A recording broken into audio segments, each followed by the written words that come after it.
Good morning, good afternoon, and welcome to today's webinar. My name is Alec, and I'm going to be here in the background to help answer any of your general or technical questions today. But before we get started, I'm going to go over a couple of things that you'll have throughout the session. First, I want to start by saying there is no dial-in number for today's webinar. All audio is being streamed through your computer speakers or headphones, so please adjust your volume there accordingly. If you have a question for today's speaker or any technical questions that may arise, please click on the question icon on the right-hand side of your screen that is labeled here with that top arrow. Type in your question and then click submit. We might have some time at the end for a Q&A session, so if you have any questions for today's speaker, please do not hesitate to submit those. You can also download a PDF version of today's slide deck by clicking on the right-hand side of your screen in the handout section that is labeled here by that bottom arrow on this slide. And that looks like a little piece of paper with the corner folded over on it. Today's webinar is being recorded. You're going to receive a link to the recording of today's webinar in a follow-up email. Please allow at least 2 business days before that information is sent. With that same follow-up email, you receive a link to the PDF of the slides and also your HRCI and SHRM certification codes for today's webinar.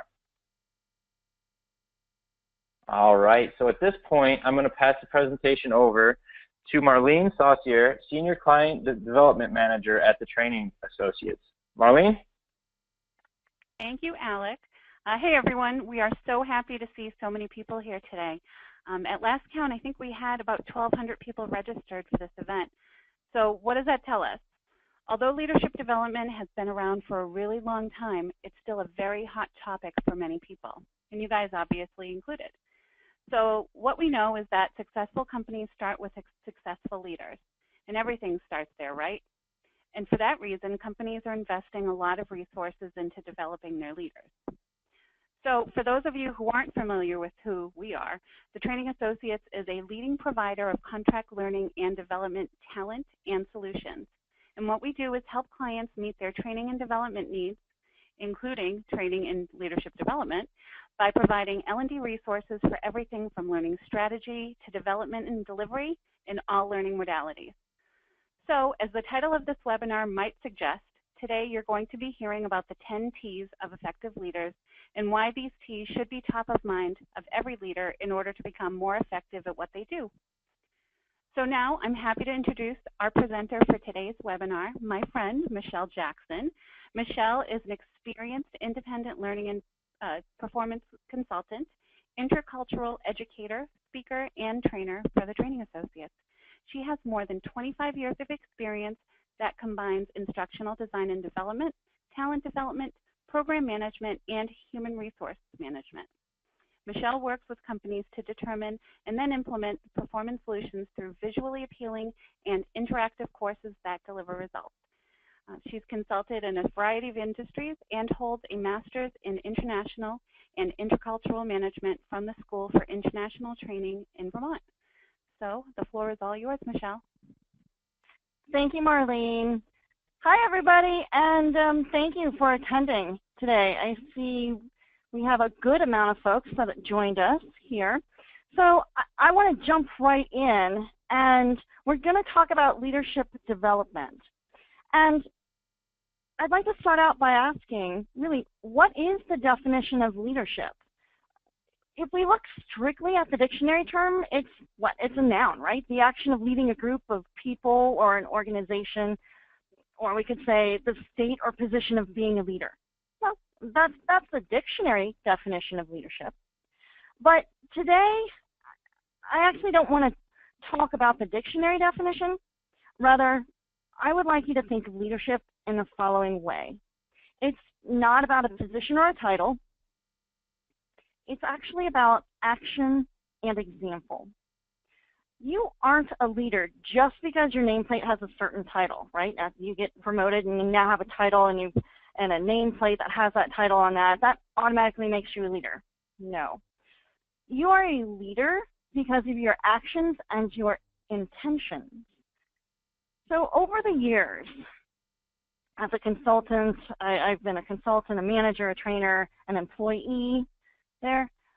In each of those positions, I've witnessed and watched patterns of behavior of effective leaders. And these effective leaders have distinctive qualities.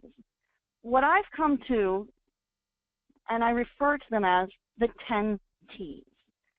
The 10 T's are not revolutionary in the sense that they're new, but when combined and used by leaders, the end result can be transformational.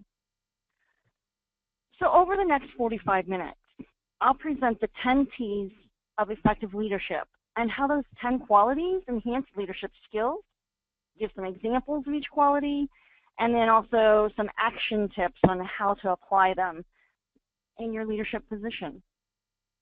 And at the end, we also have time for Q&A as well. So if you have questions throughout, we will be queuing those up for a Q&A at the end.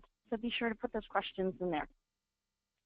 And speaking of questions, actually, I'd like to start out by asking you a question. We have a poll question.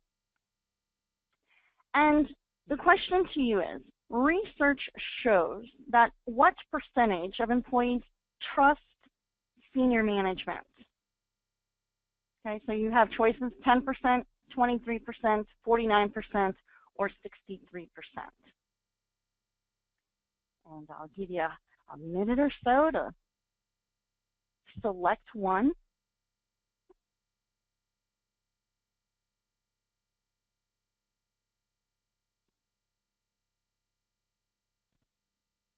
And this research was actually cited and done by Stephen Covey here. So, all right, well, we have a fair amount. We have 25% that say 10%. We have 47% of those who answered at 23%. 25%, so we're split 50-50, almost 25 and 25 right there, in between the first answer and the third answer being 49%. And then 3% of you say 63%.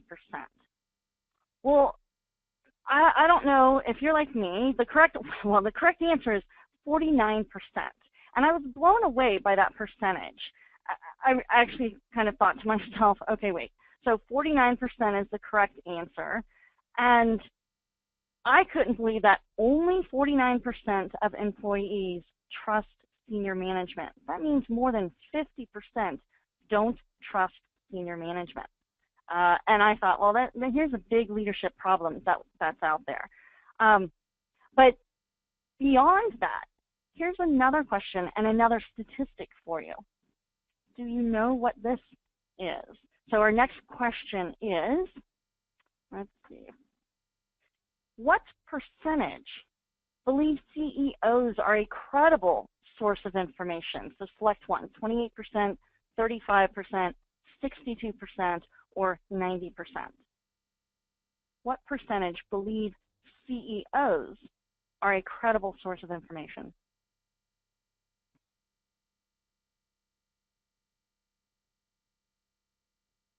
We'll give just a few more seconds for everybody to get their answers in.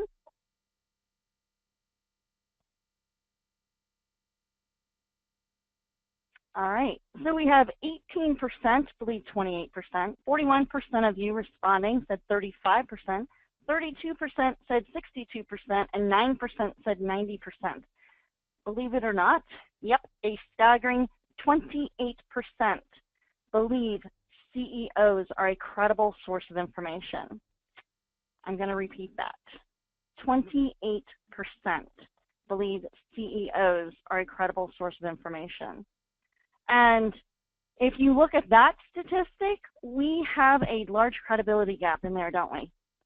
And my question out to leaders oftentimes when I cite those statistics are, what tactics are you currently using to fill that gap?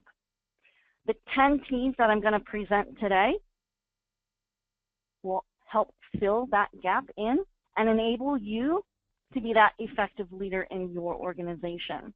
So as you see on the screen, our first T is trust.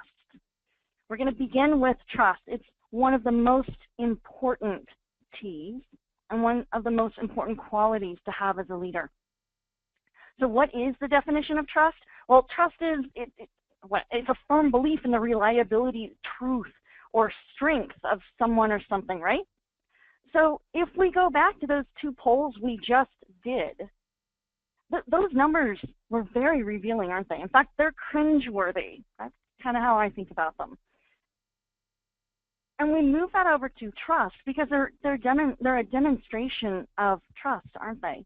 What is the consequence of having low trust? This is a question I put out to leaders all the time. What is the consequence of having low trust? As a leader, we need to stop and ask ourselves, how well is an organization performing if over half, yes, half of the employees don't trust senior management? Do you think the organization is really as productive as it could or should be? Trust is a leadership quality it's needed more than any other leadership quality out there, because without establishing or maintaining and rebuilding trust in your organization, you hemorrhage productivity. You cannot be an effective leader without trust. And the first thing that I always recommend to new leaders is to inspire trust through what you do and through what you say. Because effective leaders really focus on building and creating trust with their team and others in an organization. Whether it's a department, an organization, ask yourself, can you be trusted by others on what you say and what you do? Your reputation depends on it. Trust is that quality that stands above all the rest. And you'll hear a lot of people say, great leaders are highly trusted leaders. So, for example, as a leader, you tell your team that a new project will adhere to the established review process. But when the project plan is released, the plan doesn't follow the established processes that you told them it was going to adhere to. Your team takes a look at that project plan and the grumbling and groaning begins. Your team is now losing trust in you. And they may not trust you in the future because you told them one thing and something else happened. So you have to think of it in action terms. Trust affects a leader's impact, and it also affects the company's bottom line more than any other single thing out there. And what does trust look like? Well, it looks like great results. When you have trust in your team and your team trusts you, great results happen. Engagement happens. Enhanced communication happens. Engaged people show up and do great work. So when you establish trust with those that you lead, you can depend on one another, okay? And you increase the productivity. So through building trust with your team, your department, your organization, you work as a team rather than just individuals coming at something. So you're working as a unit. When teams trust their leaders, they are also generally willing to try new things. Thus, change management becomes easier to implement. Because the team already trusts you, their resistance to change is lessened. So action tips on this first T there is make sure your actions and behaviors are consistent over time and they are congruent with your intentions. The biggest mistake that we see leaders make is to assume that others trust them because of their title. Trust isn't a benefit, and it doesn't come packaged with that nameplate, that new shiny nameplate on the door. Trust is earned through time. It's not built overnight, but it can certainly be destroyed overnight. So this leads us to our second T, time. Make use of time, let not advantage slip, so says William Shakespeare. Well, time is that indefinite progress of existence, right? It's events past, present, future out there. And those you lead over time will see your behaviors and will realize those behaviors are what make you an effective leader. You are the constant. So effective leaders put time management skills to use. In other words, they use time to their advantage. They don't waste it, They make use of it. And what does that look like? Well, they know that everything is not critical. Everything is not a priority. They are using their time management skills to stay prioritized, to get results, and to stay organized. So our action tip for our second T, time, is use those time management skills that you have to help you stay organized and prioritized. Time is on your side. It really is. This takes us to our next T, tools. Leaders make efficient use of tools that they have. And so what are tools that are available to them? So, and what do we mean by tools? Well, tools can be anything from software to machines to processes, training, you name it. Okay, so what you're thinking about are what are those tools, what are those items that your team, that you yourself need in order to efficiently complete a task, efficiently complete a project, get from A to Z. An effective leader ensures that their team, their organization, their department has the necessary tools. So stop and think to yourself as a leader, do you have the tools to do your job well? That's your job. Do you have the necessary tools? And have you provided the right tools to the right people on your team? Okay. Leaders make efficient use of the tools they have. The most powerful leadership tool out there is your own personal example. Again, you're setting that example for others to follow. And leadership means directing the use of the right tools at the right time, for the right purpose, and the right cause. So ensure that you yourself have the right tools to do a good job, and ensure that the folks that work for you have the right tools to do their job. Our action tip here, ask your team if they have the tools that they need to do their job most efficiently. Stop and listen to what the team or the organization tells you what they need to do their job. So this brings us to another poll question for you before we go to the next T.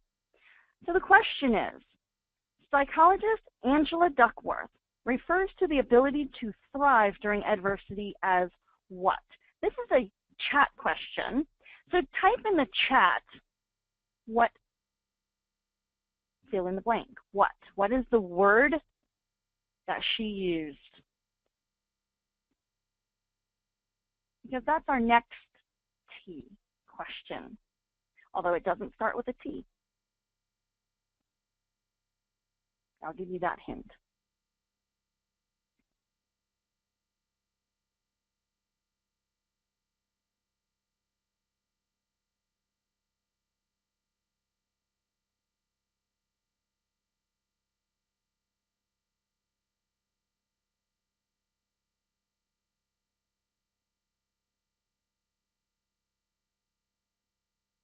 All right, Alec, let's see. What do we have in here? We have a variety of answers. But do we have anybody that said grit in here? Anybody who said grit? You are correct. Except that I don't refer to it as grit. In my T's, it's called toughness, mental toughness. So psychologist Angela Duckworth, she refers to the ability to thrive during adversity as grit. And her research has actually demonstrated that it's a true predictor of success, even more than cognitive and technical skill sets. You believe that? So when we go and we talk about toughness, then we mean that toughness is a state of being, that somebody who is able to deal with hardship or to cope with difficult situations. And what do I mean when I say toughness? Well, we mean a mental toughness. It's a quality that leaders possess when dealing with change and challenges. So if you're a leader and you want to become more effective, know this: mental toughness is a fundamental skill set. So like I just demonstrated, somehow I clicked one too many times and my slides went 3 times too soon. As I'm talking, I'm moving back. I'm experiencing mental toughness right now. I'm working through the change and challenge there. So if you're a leader and you want to become more effective, it's the ability to work hard and respond resiliently to both failure and adversity. But it's that inner quality that enables you to work hard and stick to it. That stick to itness to long-term passions and goals. You are the leader. Your toughness is showing, and those who follow you are mimicking your toughness as well. Okay? So a lot of people associate that mental toughness with a tough, uncompromising attitude. It's not. It doesn't mean that they're not sensitive or that a leader who is tough doesn't have empathy. It's not that at all. Toughness is just the ability to deal with change and challenges that you may come up against. Okay? So effective leaders must be sensitive, but to lead, you also have to have that toughness. They need to be able to look at failures, but then move on, right? We're not going to get bogged down in a failure. We learn from failure, right? They don't get mired in drama. Drama can happen around us all the time, every day. But you're able to remove yourself out of the drama and make tough decisions and keep moving your organization forward. So as a leader, you need to cultivate that toughness in order to succeed. So what does mental toughness look like? Well, it's consistent performances, regardless of the factors at play. It's retaining confidence. It's being positive, having a positive outlook, even in the face of adversity, not choking under pressure, being able to deal with distractions without letting them impact performance or impact results. It means remaining persistent when the going gets tough and having that resilience to bounce back from setbacks, disappointments, and to learn from them, as I mentioned earlier. Now, Forbes had a really good article I read earlier this year, and it's by Christine Reardon.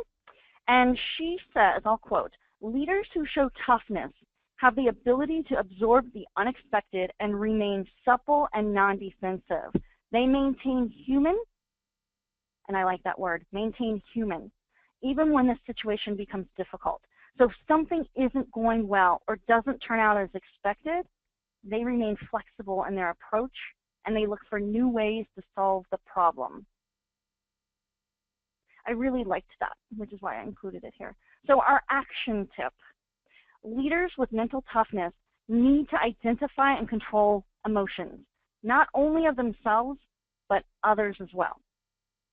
Because research has shown that senior managers who demonstrate higher mental toughness scores than middle and junior management. So, and I probably didn't say that quite right. Senior managers demonstrate a higher mental toughness score than middle and junior management. Some of that may come with experience. Some of it may be innate ability. Some of it may be learned. So keep that in mind. So the findings demonstrate that it is important to have this mental toughness to succeed in business. So moving on to our next T, togetherness.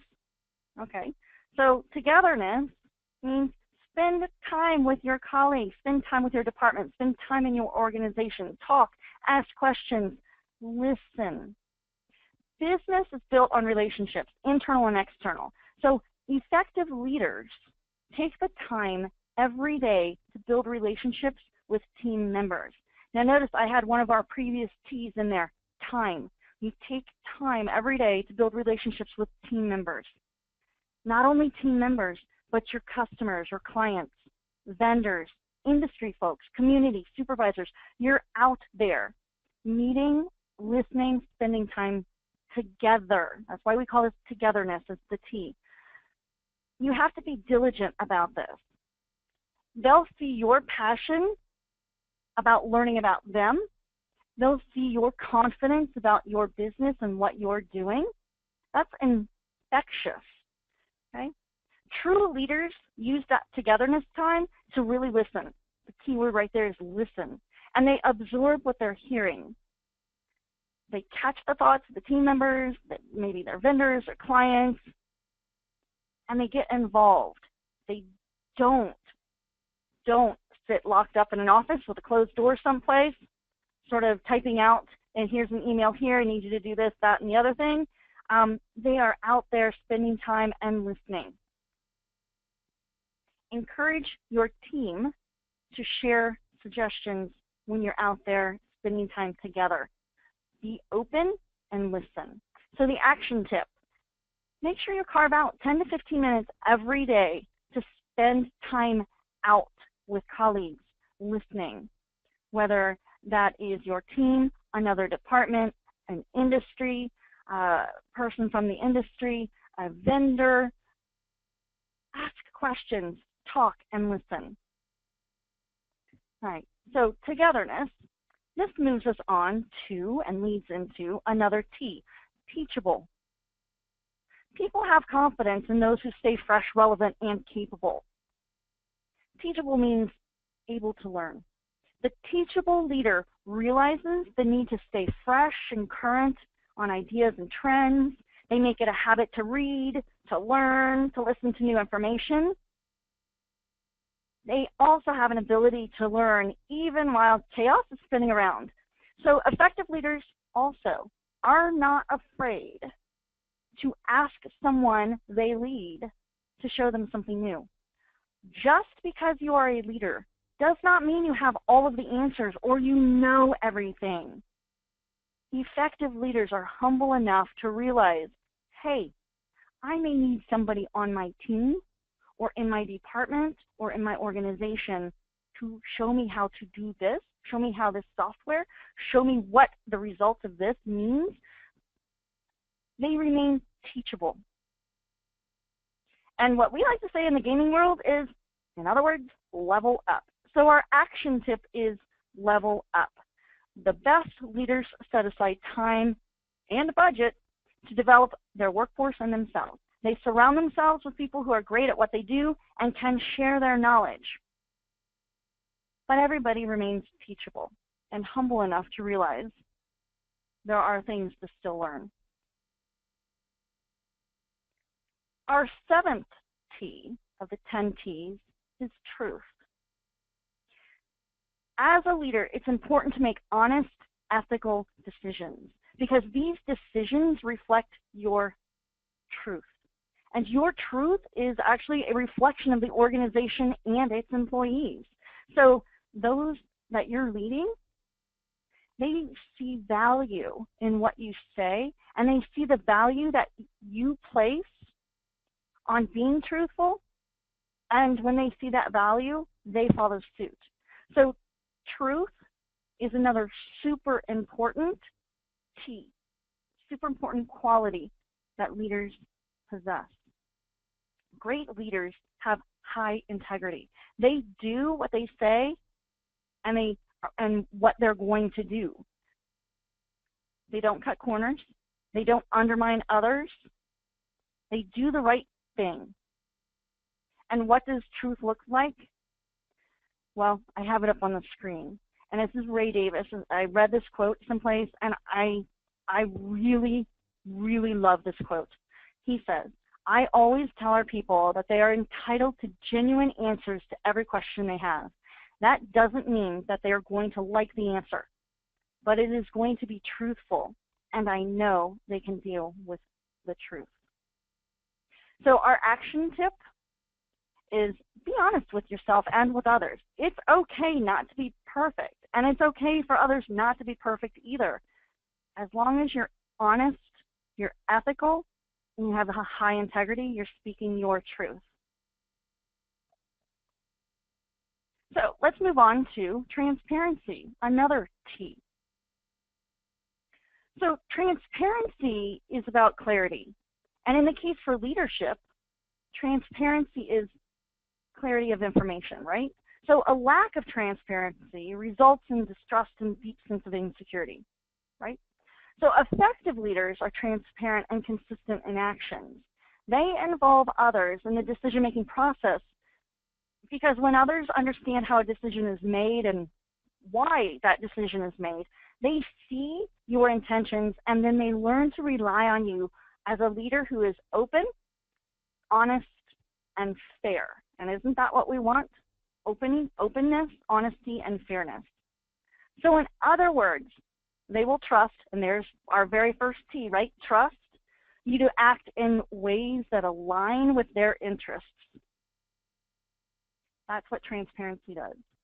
If you're transparent with a process or in a process, during a process, there can be no mistrust because there's openness and honesty. Transparency believes and puts out there that people should know why and how a leader made a particular decision and the consequences or the impact of that decision. So for employees to trust in transparency, they need to feel safe, right? Physically, financially, emotionally, they need to be in a safe environment in order to trust in that transparency. Any undue pressure, any fear of losing a job, any drama that may be happening in the workplace can make transparency difficult. The employees or your followers need to feel that they have that personal relationship, that they trust you, that you're speaking your truth, and that they can have a transparent conversation with you. And transparency does involve some risk. But when leaders reach that level of transparency, your decisions as a leader and your actions are not challenged as much. Why? Because those who are following you trust you. You're being transparent with them. They understand. They may not like it, but they understand how a decision was reached or why a certain process is done the way that it's done. Effective leaders use transparency to assist with change management. And we mentioned that also with trust at the beginning. But how do they use it with change management? Well, employees and managers that can safely admit to what is going on in an organization or things that they're seeing, a process that may not work, that can be dealt with openly. It's true communication and transparency that's occurring both ways, not just one way, but both ways, between the leader and the followers or the employees, those that you are leading, and the employees and the leader. So it's really open communication. Our action tip then is, in dealing with other people, focus on their motivations. Why are they doing what they're doing? Get that transparency going. All right. I have another question for you. Hopefully you know the answers to this, but maybe not. So how many generations are in today's workforce? This leads us into our next T. Are there 2, 3, 4, 5?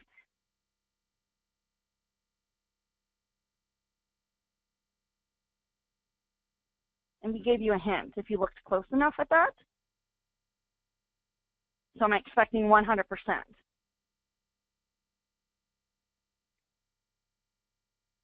Because I was transparent.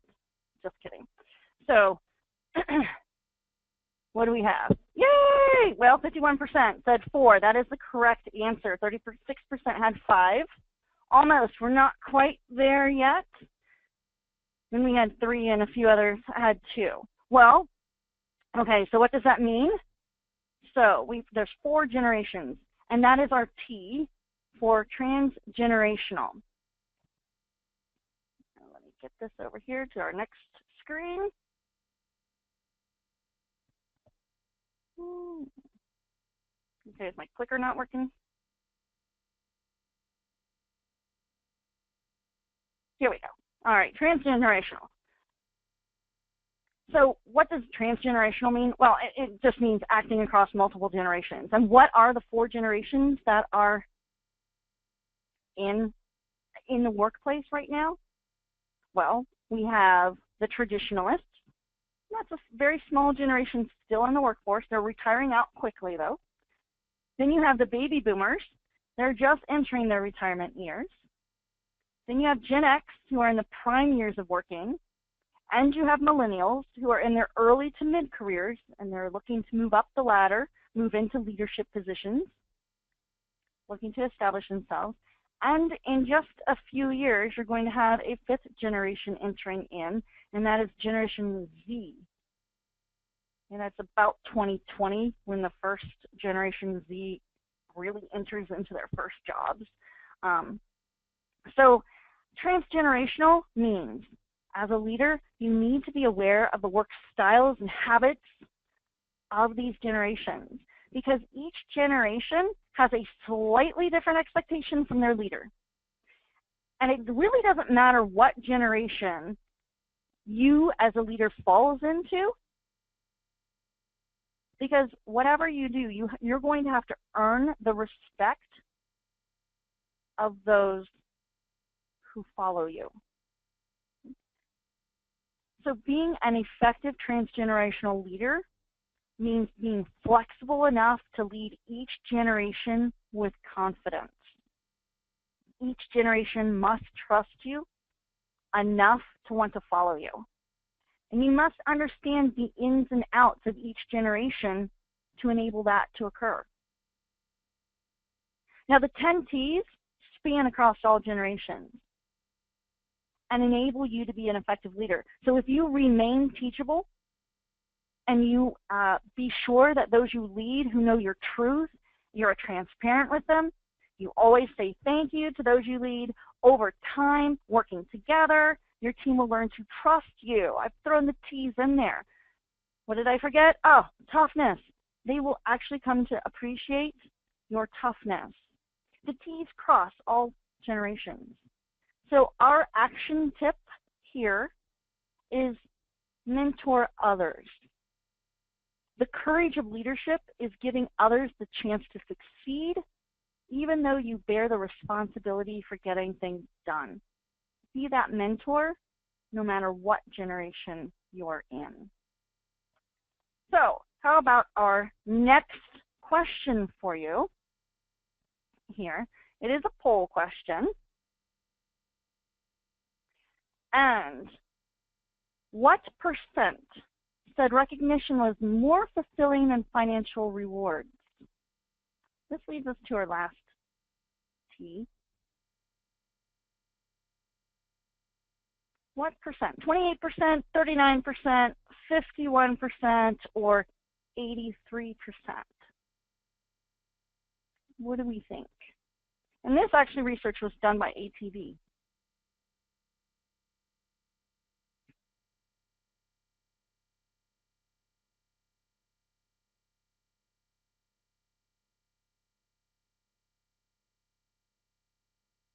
All right, so interesting. We have about 3% of you saying that it's 28%, 12% said 39%, 41% said 51%, and 45% said 83%. 83% is the correct answer.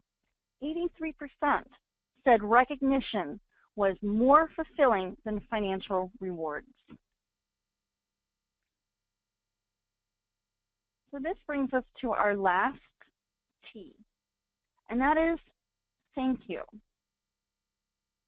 Thank you, it's a polite act, right? Or a way to express thanks.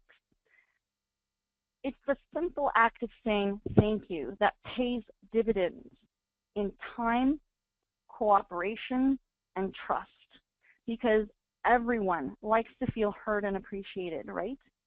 So an effective leader is someone who is transparent, tells the truth, is capable of working with anyone regardless of rank, gets results, is able to be tough when needed, they show tenacity on projects, they're trusted to get results, but they are also humble enough to acknowledge others for jobs done. Saying a sincere thank you shows that you recognize a person's efforts and that you're acknowledging that person exists. Sometimes folks get so lost in the world of corporatedom that they don't feel like anybody knows who they are. I'm just a cog in the wheel, right? If you acknowledge someone, the simple act of saying thank you, they're two very powerful words. And effective leaders communicate with their people often. You can say thank you via email, via phone, in person. It's the greatest form of communication, just that simple act of saying thank you. And what does it look like? Well, it's pretty easy, but I'm going to give you a few ideas. Maybe say, thank you for your business. Thank you for your opinion. I'll keep that into consideration, or I'll take that into consideration. I'll keep that in mind. Thank you for working those extra hours to ensure the customer was happy. Thank you for your efforts to make this a successful project. Even thank you for doing your job. They're powerful words. They're the last of the 10 T's.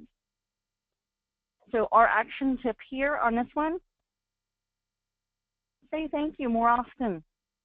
Say thank you.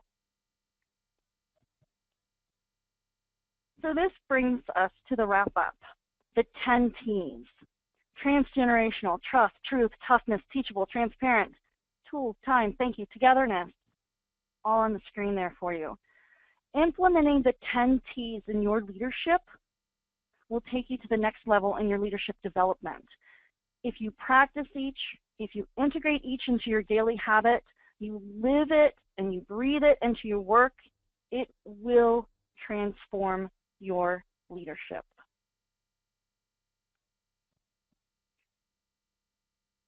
And this brings us to our Q&A. We've left time for any questions that you might have. All right, Michelle, thank you so much for that. If you have a question for Michelle, just click on the questions icon, type it in, and click submit.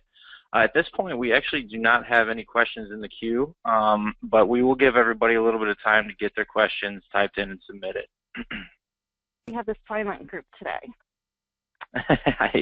A large but silent group, yes.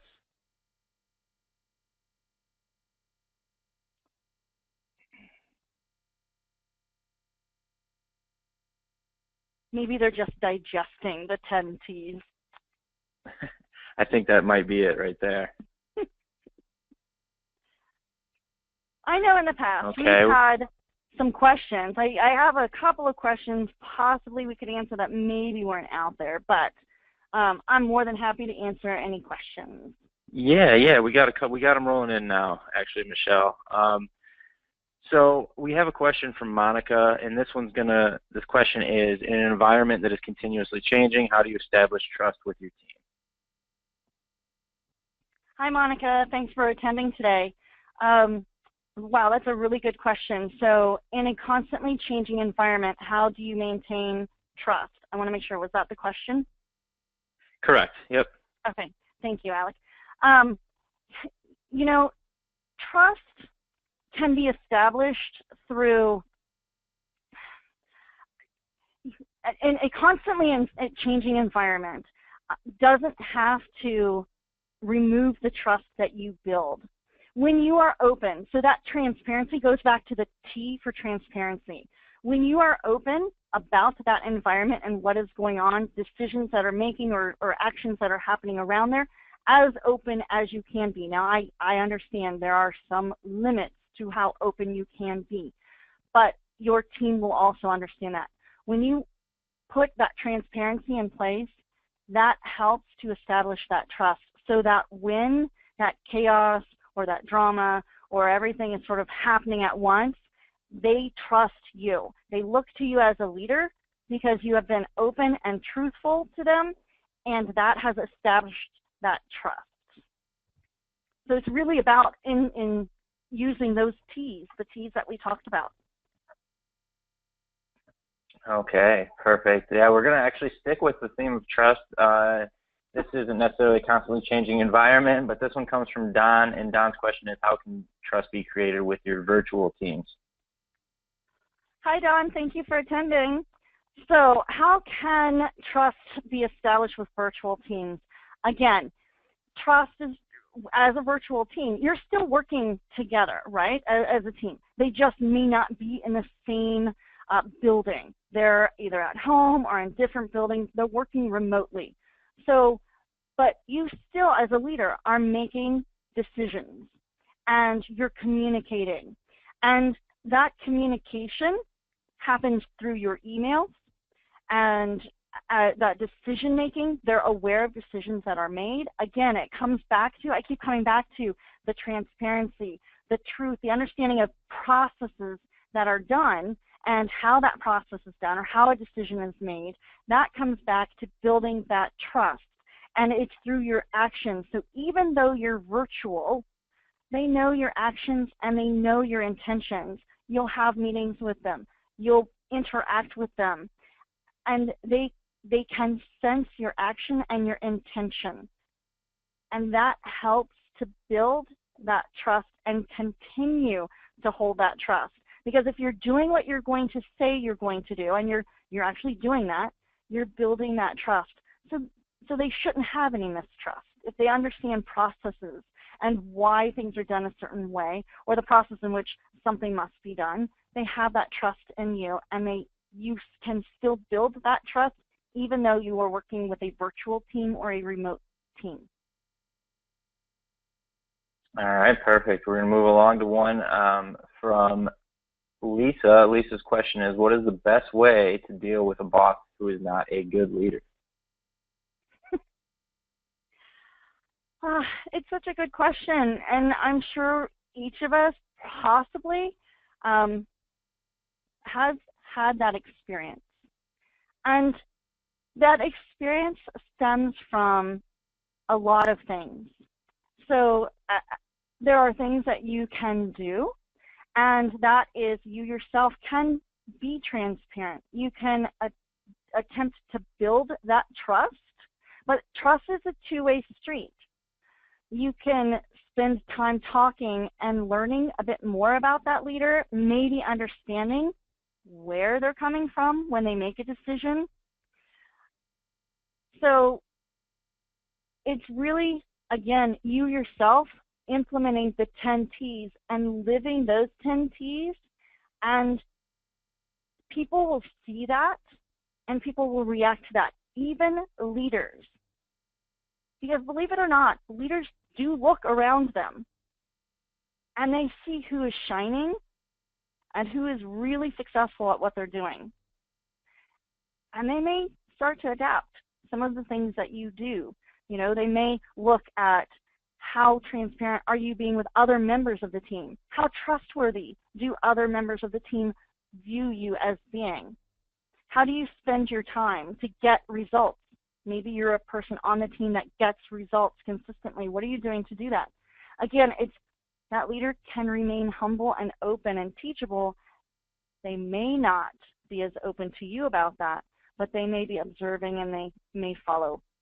The best thing is to lead by example. Even though you may not be in a leadership position, you can still lead by example. All right, great. We're going to move on to the next one, and this comes from Chris, and actually across all of our webinars we do, this is kind of a theme that we see. And Chris's question is, what are your thoughts on influencing senior management who are resistant to changing their own behaviors to embodying these principles? We see a lot of questions on our events about convincing senior management who may be a little resistant. Yeah, and that is something we see in some of our leadership development courses that we train. It's our teachable T.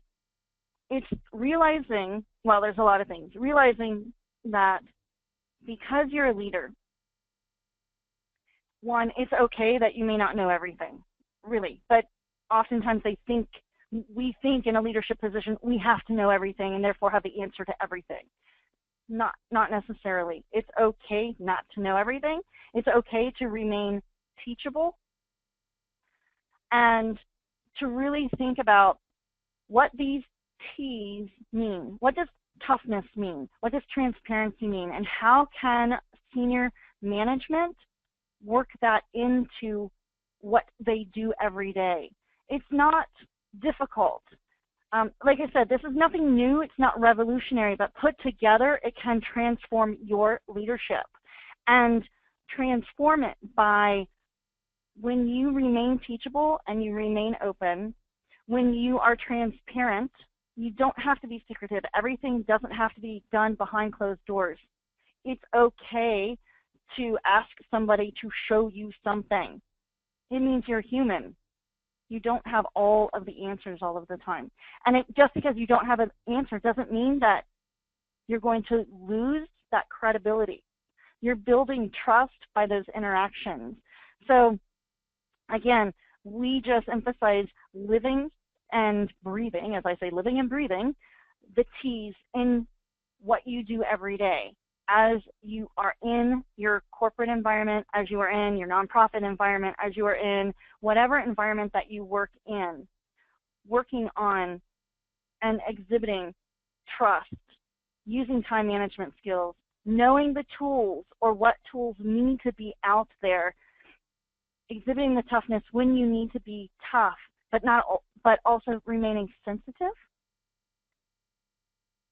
Getting out there and talking together with your team, remaining teachable, speaking truth, being transparent, understanding the generations that are in the workforce, and that's where a lot of issues are cropping up that we see a lot of is in the transgenerational T area, and also remaining humble enough to say thank you.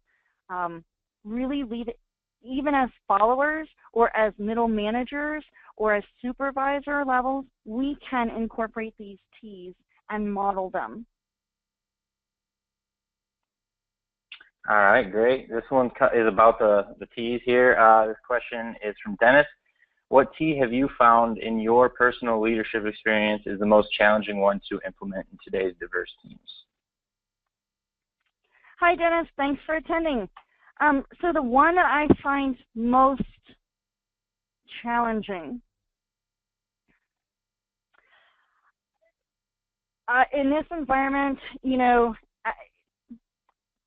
trust is the biggest one to build because, as I mentioned early on, it can be destroyed overnight or in an instant. So it's really building that trust and establishing that trust, and that takes time to do. It isn't built overnight.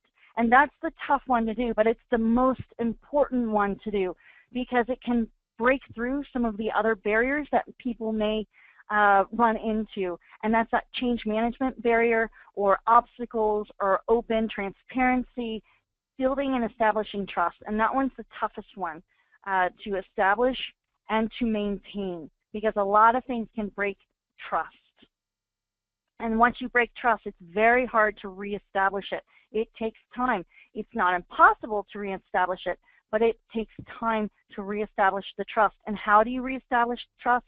It is through actions and what you do. It's through what you say and what you do. And people will watch that very closely as a leader.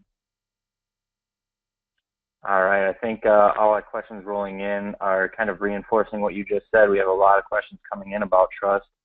This one comes from Helen, and Helen's question is, how would you approach employees that have felt that the upper management cannot be trusted because of their idea of transparency is not the same as employees? Yeah, and you know what, Helen, thank you for that question. You're right, transparency and trust and truth are three that go hand in hand. So as an employee, oftentimes we feel like we need to know, well, why was that? We need to know everything that is going on. And that isn't always possible because of rules, HIPAA laws, HR laws, regulations, things like that. But we can, as a leader, be transparent in our processes of how our decision-making is made. How do we come to a particular decision? Why do we follow a particular process? It's really bringing the team in on your thinking and being transparent with your thinking and why you're thinking, but also opening up to allow the team to give suggestions or ideas, taking that into consideration, thanking them for that. You start to build, again, that trust. And again, trust is really hard to build because once it is destroyed, and it can just take an instant to destroy it, it's tough to rebuild, but it can be rebuilt, and that is through speaking truth and transparency and giving it time. And when you're doing those things along with the other T's in here, you are slowly rebuilding that trust. And people will see that trust be built, and they will be less resistant to change or less questioning about a decision that is made because you have been transparent in the past about here's how this decision has been reached. While I might not be able to share all the details with you, I can share a good chunk of them with you, and you can see the process by which we went through, or the reasoning why we made a decision, or the reasoning why we did this, or why we decided to do it this way instead. And it's being open and transparent. It's that open communication that really regains that trust and then lowers the resistance to change or resistance in general of anything that's going on. Becomes, again, it's trust. It's a huge one, which is why it's my #1 T. All right, perfect. Yeah, we're going to have time for, it looks like, maybe one more. In this one, we're going to go to Scott's question. Scott's question is, in the environment today, multimedia plays an increasing role. Do you think that the use of multimedia makes it easier or harder to be an effective leader? That's an interesting question, Scott. Thank you. It depends how the multimedia is used, I'll be honest. You know, you can use multimedia as a form of open communication, but it shouldn't replace your day-to-day interactions. And even if you have a virtual remote team, you should reach out. You shouldn't go weeks on end without hearing from somebody on your team or not checking in with them. So multimedia in terms of, I'm going to guess, and I don't know if you can type in the chat, but you're meaning presentations, things like that, newsletters, websites, web portals, things like that, I'm going to assume. And those absolutely can help with transparency. You can put information up there that is allowed to be put up there. I'll caveat that. That can help and steer your team or your organization or your department to where this information is. Now, is everybody going to go out and look at that information? No, we know that. But the information is out there and available for them. So it's part of that transparency process, part of that truth. You've taken the time to put that information up there for them so that they can either learn a process, reinforce the process, or have that process given to them. And it's that part of that transparency, again, and everybody remains teachable. You can learn what works and what doesn't. Multimedia may not work in your environment that well. It may be more person to person. Multimedia also may not work in a particular generation as well as it may work in another generation. So it's being aware of, again, we come back to the 10 T's and looking at that across your organization and how you incorporate it into your leadership. All right, that's going to be all the time we have. Thank you so much, Michelle, and I want to thank our sponsors today at the Training Associates. But mostly thanks to everybody in the audience, your participation there. We had a ton of questions roll in. As quiet as the Q&A session was at first, it exploded. We weren't able to get to all of them today, but we have them all on record. So again, thank you, Michelle. Thank you to the Training Associates. We'll see everybody back here next time for our next Chief Learning Officer webinar, When Your LMS Misses the Mark, Redeployment in Your Future. So thanks again. Have a great day, everybody. Bye-bye.